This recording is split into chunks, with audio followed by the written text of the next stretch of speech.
Alors qu'un beau jour se lève sur Graven Street, Portmanov marche dans la rue paisiblement, avec l'espoir un jour de pouvoir fourrer une jeune minette.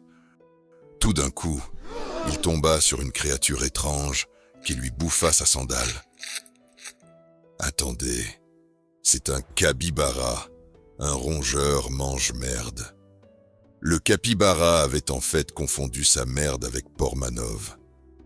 Tellement préoccupé par la situation, que Merdiépar sorta un journal le lendemain pour faire tourner la nouvelle.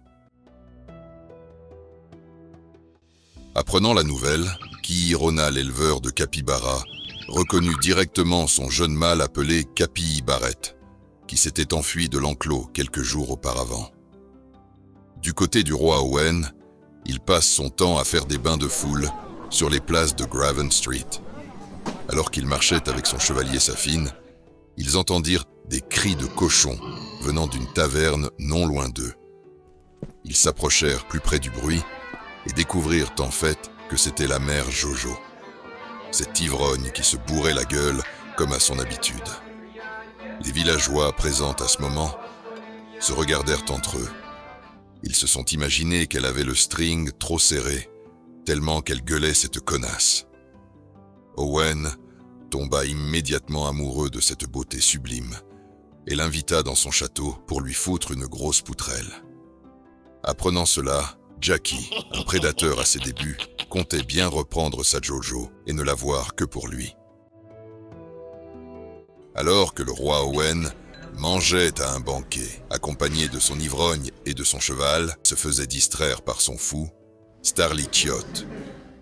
Il vit un vieillard puant s'approcher dangereusement vers lui, muni d'un couteau.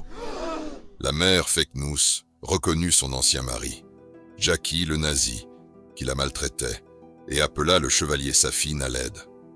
De ce moment, commença un duel entre le valeureux cheval Safine et le prédateur Jackie.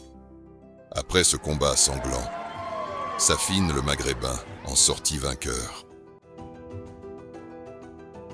Le soir même, JP qui, comme à son habitude, passait ses soirées dans les bordels de Graven Street, trouva une putain et lui nettoyait la grotte pendant de longues minutes, mais, au moment de lui défourailler la chatte, se rendit compte que la putain avait une bite entre les jambes et qu'il avait baisé avec un putain de trans. C'était le seul trans parmi toutes les putains dans les bordels du château. Énervé par la situation, il partit du bordel et erra dans les ruelles du château, quand tout d'un coup un gueux lui dit « Hé, JP, ta mère, elle t'a pas appelé ?»